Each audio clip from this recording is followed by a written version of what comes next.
When you think about the most powerful tools in nursing research, you might picture some high-tech lab equipment, right? Well, sometimes the most powerful tools are just a series of questions. Today, we're diving into the Questionnaire, the amazing tool that transforms individual patient experiences into powerful evidence that can literally change healthcare for everyone. Think about it.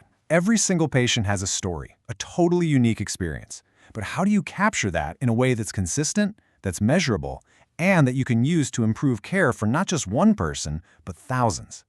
That, right there, is the huge challenge that nursing researchers face every day. You know, to make real, meaningful improvements in healthcare, you need way more than just a few anecdotes or stories. Researchers have to find a systematic way to gather information to turn all those individual conversations into a solid data set they can actually analyze. And the brilliant solution to this problem is the questionnaire. It's this carefully crafted instrument, a series of questions laid out in a very specific order, all designed to collect the same information from everyone consistently. It's the engine that turns subjective feelings into objective, analyzable data. Okay, so you've basically got two main flavors of questions. Open-ended ones are fantastic for getting rich, detailed stories. But when you're doing large-scale research and you need to compare answers from hundreds of people, you need something more structured. And that's why today, we're focusing on their powerhouse counterpart, closed-ended questions. They give people a set menu of answers, which makes the data incredibly easy to sort and analyze.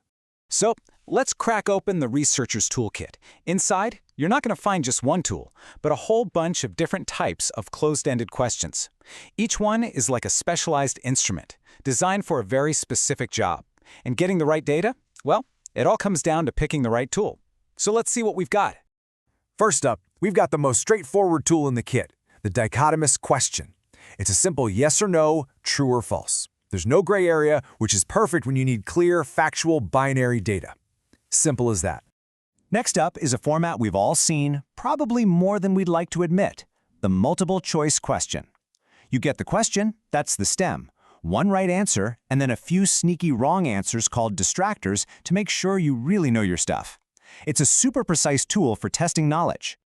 Now, this tool is really interesting because of what it doesn't have. The forced choice question gets rid of the middle-of-the-road options, like undecided or no opinion. It actually forces you to pick a side.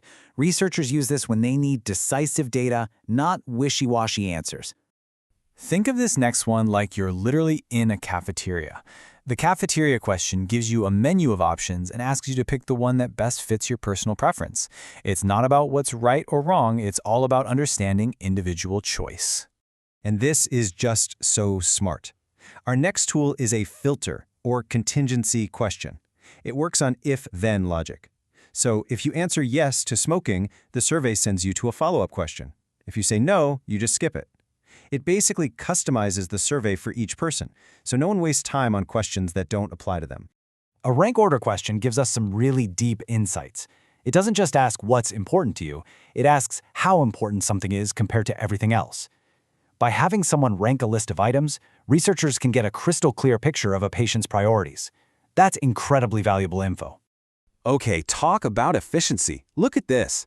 The matrix question is an absolute powerhouse.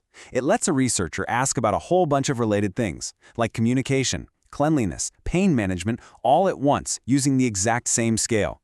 It's clean, it saves space, and it makes it super fast for patients to give feedback.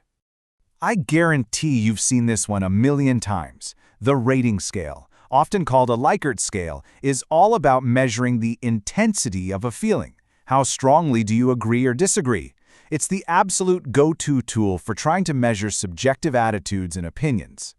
For this one, the magic words are select all that apply. See, unlike a multiple choice question where there's only one right answer, a checklist lets people pick as many items as they need to. It's perfect for gathering data on a bunch of things at once, like all the different symptoms a patient might be feeling. And finally, we have this really elegant tool, the visual analog scale. It's so clever. It takes something totally abstract and subjective, like pain, and turns it into a precise data point. The patient just makes a mark on the line, and the researcher can literally measure that distance to get a numerical score. It gives you a much more detailed look than a simple 1 to 10 scale. So after going through that whole toolkit, you might be asking, why does this matter so much? Well, it's because each of these tools gathers data in a totally different way. Choosing the right one is absolutely critical. The quality of the entire research study, and ultimately our ability to improve patient care, it all comes down to asking the right question in the right way. And that leaves us with a final thought to chew on. We're always looking to fancy technology for the next big thing in medicine. But what if the next real breakthrough doesn't come from a new machine at all? What if it begins with something much more fundamental? What if it starts with simply learning how to ask a better question?